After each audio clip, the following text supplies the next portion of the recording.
Hello again, this is Andy Nicol, the tutor for the Perfectly Spoken Advanced course. And in this lesson, lesson 57 in the course, we'll be looking at extremes of nature, natural disasters and phenomena like that, okay? It's a level C1 lesson, which is in the terms of the Common European Framework, the advanced level, and IELTS 7.5 if you're more familiar with the IELTS scale. Okay, so we're going to be looking at the following areas. Extremes of nature vocabulary, some basic sort of natural disaster vocabulary. And then we'll be looking at idiomatic expressions which are related to this kind of vocabulary, storms, disaster, etc. Okay, so first of all, extreme of nature vocabulary.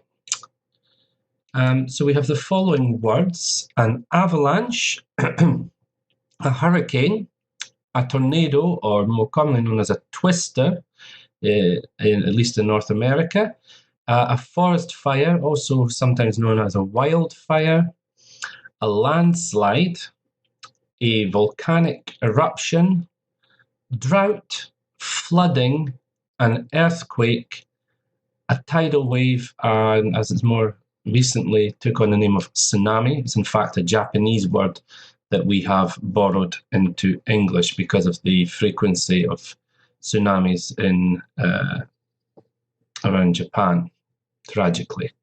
So here we have the first picture, and I'd like you to decide which natural disaster is being represented here. So if you can look at the table, if you need time to think, please do pause the recording. And this is, of course, a forest fire or wildfire in the area where I live in northeast Spain, in Catalonia. This happens quite regularly, and in the neighbouring village where I live was in fact one only a few years ago. So it's something I live in, certainly in a kind of constant fear of. My house is in the middle of the forest, so I have to be alert to this kind of thing. Okay, so that's forest fire. Next one. So we see what is like a mountain which has got lava coming out of it, magma, which is becomes lava as it reaches the surface. So again, pause the recording if you need time to think. And of course, this is a volcanic eruption. Volcanic eruptions take place around what fault lines, similar to earthquakes and so on, a volcanic eruption. Okay, next one. So as I said, here we have a road which has been cracked. There's a big fissures opened up in the road, and this is caused by tectonic plates moving one over the other or side by side, etc. And of course, this is an earthquake. So next one. Okay, so here we see a giant wave, often caused, in fact, usually caused, in fact, by an earthquake or a volcanic eruption, such as what happened with Krakatoa many years ago, or the one that was caused off the coast of Japan quite recently, Southeast Asia as well, fairly recently. And the answer is a tidal wave, or as it's now known as tsunami, from the Japanese word tsunami. Here's the next one. So here we have a situation where there has been little or no rain for a prolonged period of time, and the ground is extremely dry, and plants, crops for food can't grow, etc. And this is a drought. Next one. Okay, so you can see the Earth here, a giant spiral, if you like, of extremely high winds and so on. This area of the Caribbean is particularly common. And this is, of course, a hurricane, driving rain, high winds, etc., which can lead to devastation. The next one. Okay, so you've got like a column of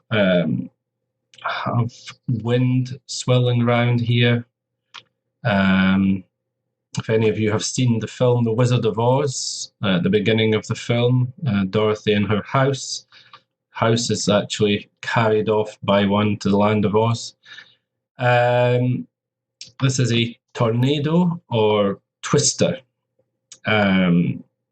There have actually been films about people who have gone to actually chase after these tornadoes where they're happening and try to analyze them, the speeds, etc., what's going on inside the tornado and so on. Okay, here's the next one. So when there's been a lot of rain, heavy rainfall, torrential rainfall in a very short period of time, leading to often rivers to burst their banks and the water to cover the town or whatever, houses and cars are submerged in the water. This is, of course, flooding, or a flood. Next one. Okay, again, heavy rainfall normally causes this. A large amount of earth slides down the side of a hill or a mountain, and can cover, in this case, a road, but cover houses, etc. And this is a landslide,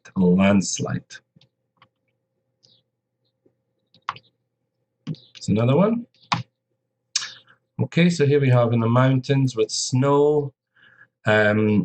This is often caused by a sudden loud noise, etc., which can make the snow suddenly come down the mountain, and we have an avalanche. Okay. So I'm going to give you some sentences now, and I'd like you to try to complete them with the missing word from the list that we've just looked at. And here's the first one.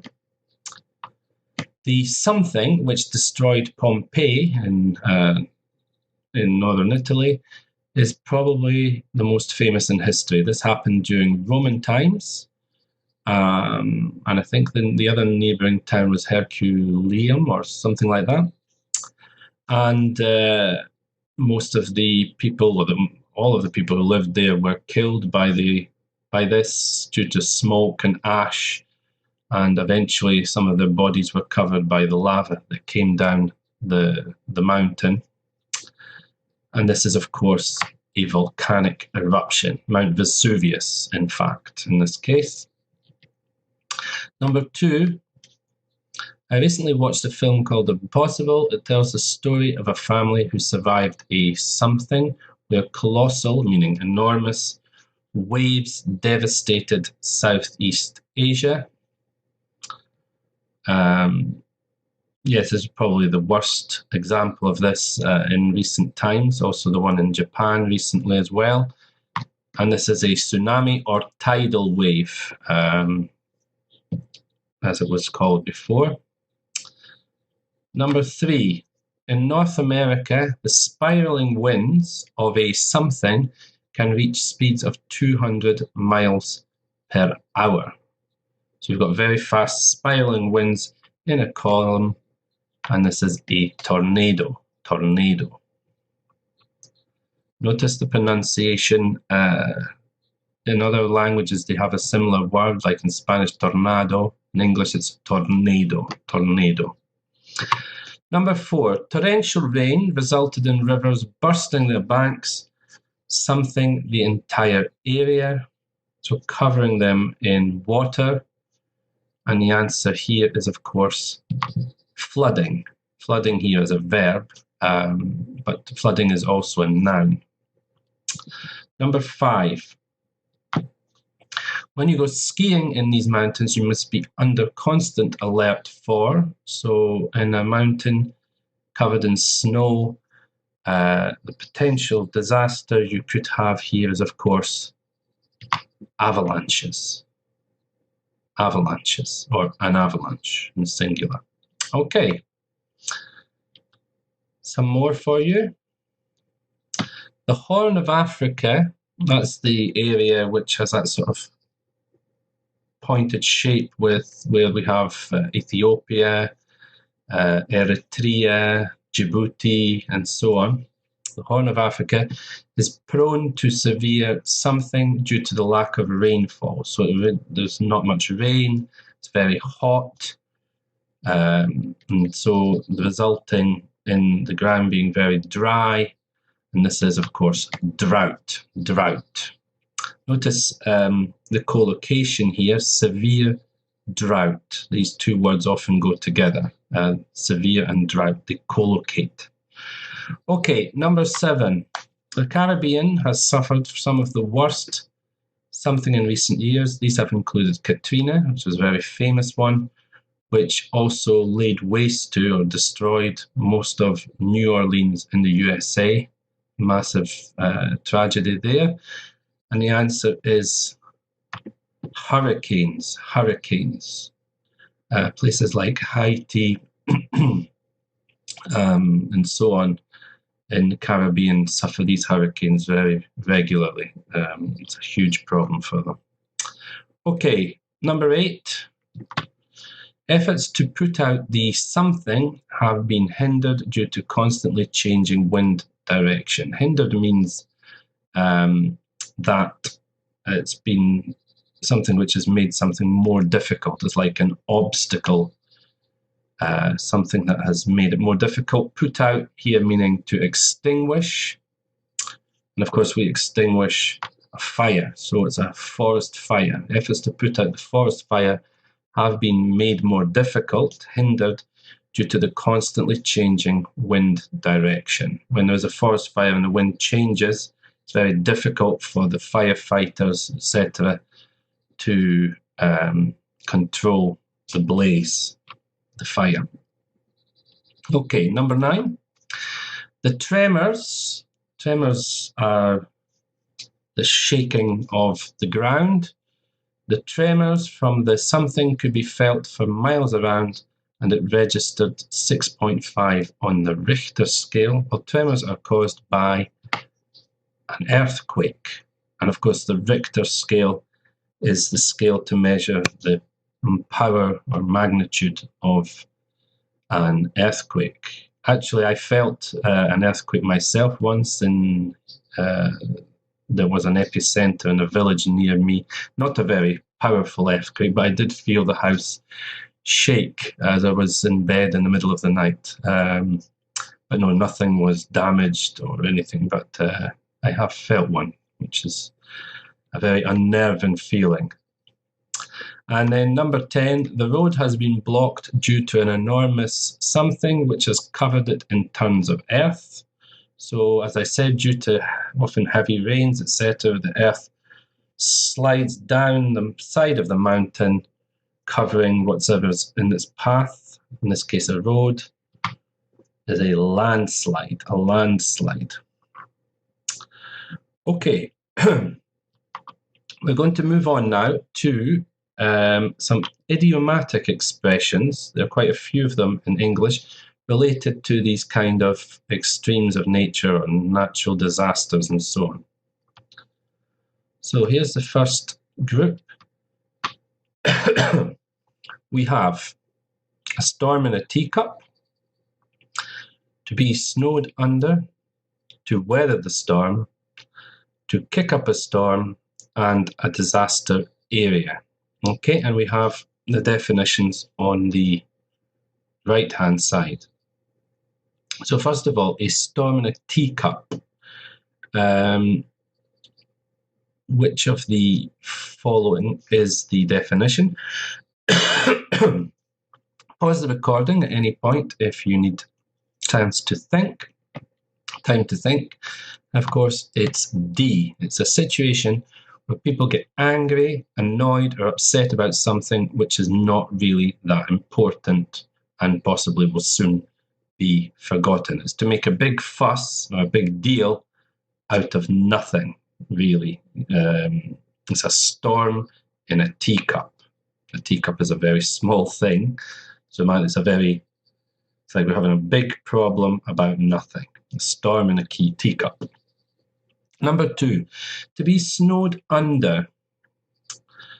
To be snowed under, again, pause the recording if you need time to think about it. Have a look carefully at the definitions. And this is C, to be overworked or exceptionally busy. You're usually snowed under with work. You've got too much to do. You've got to finish your work by a certain time and you don't have time to do it. You're snowed under with work. To weather the storm. Again, pause the recording if you want to think about it. And the answer is E. It means to endure or experience hardship or disorder and survive it. Literally weathering a storm would be, for example, if there was a tornado or whatever, hiding under the house until the storm passes and then you can come out again, okay? So metaphorically, it means that to go through a very difficult time, but then come out okay at the other end, to weather the storm. To kick up a storm is A, to create a disturbance or to put on an angry display. Okay, to get very angry about something and start, having a kind of a tantrum, etc. Kick up a storm. We'll see all these in context in a minute. And then finally, a disaster area. Well, literally a disaster area is an area which has suffered a disaster, such as an earthquake, etc. But we use it kind of metaphorically to mean B, an extremely messy or unclean place, or in fact, a situation, plan, or idea which has been planned badly, poorly planned. Okay, so let's put them in context and see if you can complete the following sentences with the idiomatic expression. So you've got the father talking to his teenage son saying, go upstairs and tidy your room. It's a complete. So we want something meaning a mess. Everything's lying around, your clothes, I don't know, cups of coffee, empty cups and so on. It's a disaster area. Your bedroom is a disaster area. Number 2, I'm sorry, I can't help you right now.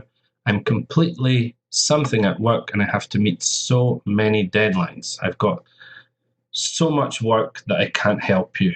I'm completely snowed under. Too much work to do. Number 3, I know that things are really tough, really difficult at the moment, but if you manage to blank, you'll reap the rewards. That means get the benefits in the long run. In the end, you will see the benefits of it. So if you manage to just keep going, despite all these difficulties, despite all these problems, in the end, you will get the benefits of it. And the answer is weather the storm. If you manage to weather the storm. Number 4, our boss really something at the meeting this morning. He was really fuming. That means very angry, furious, and wanted answers. So he made a big scene. He got very angry. He kicked up a storm. And number 5, all this fuss about the choice for the new head of department is something nobody will care in a few months' time. So everybody's making a great deal, a big problem out of the choice for head of department. People are very unhappy about it. But basically it's a big fuss about nothing. Everything will be fine and everybody will forget about it later. It's a storm in a teacup, a storm in a teacup. Okay, so here's some more. Finally, so we have a recipe for disaster, the brink of disaster, brink meaning the edge, the brink of disaster. A storm is brewing, which means it's starting to take shape, it's brewing. To fight fire with fire, and a walking disaster. So again, pause the recording if you want time to think. First one, a recipe for disaster is C, something, an activity or behavior that's likely to have a negative or detrimental result or outcome, or indeed lead to failure. Okay, you can almost predict that this is going to be terrible, that's not going to work, it's going to be a disaster. It's a recipe for disaster. If you do this, the result will be terrible, in other words. The brink of disaster, again, pause if you need to think about it. Have a look at the definitions on the right-hand side.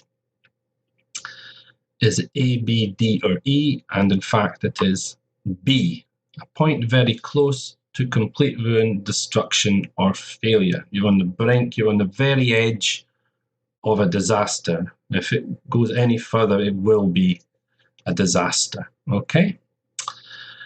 A storm is brewing. A storm is brewing. And the answer is E. There is trouble ahead. Something really bad is about to happen. Again, you can see in the current situation that something terrible is going to happen. Trouble is going to come as a result. To fight fire with fire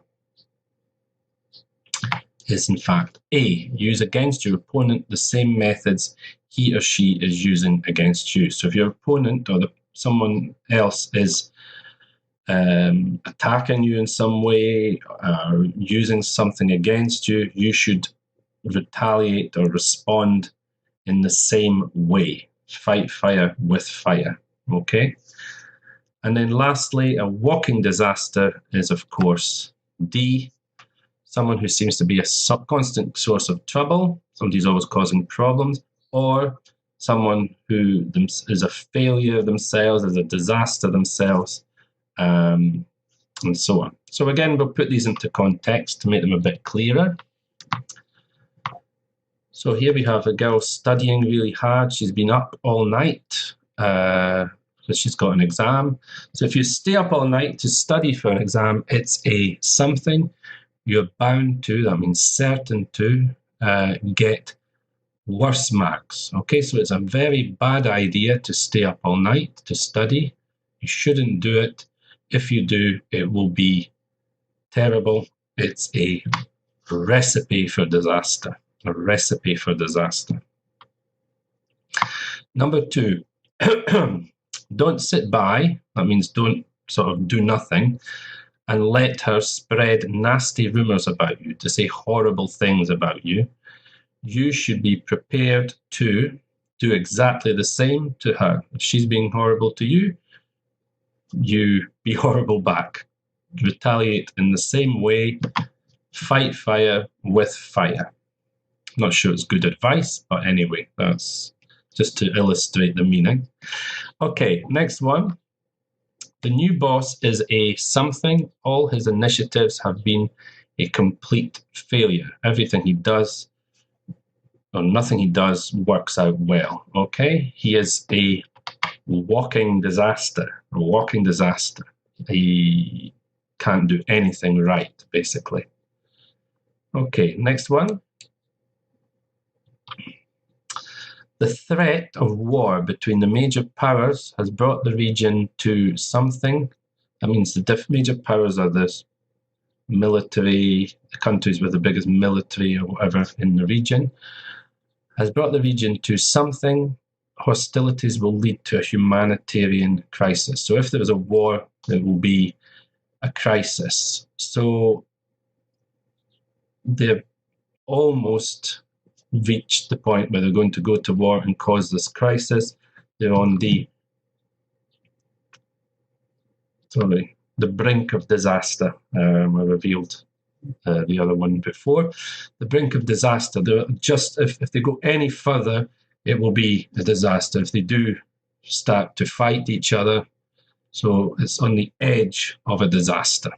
And then the last one, I can sense something in the office. The atmosphere has been terrible for weeks. I know that there's going to be a big, something terrible is going to happen. The office is a terrible atmosphere. I can sense that a storm is brewing, okay? Perhaps the staff are very angry and upset and they're going to go on strike or whatever, okay? A storm is brewing. Okay, so that's it for this lesson on extremes of nature. In the next lesson, lesson 58, we're going to look at the verbs of the senses again. This is the second one on the verbs of the senses. This picture representing sight, of course. So again, it will be me, Andy Nicol, as usual. So I hope that you found this lesson useful on extremes of nature, on natural disasters, and relevant idiomatic expressions and so on. Okay, take care and tune in again to the next lesson. Bye-bye for now.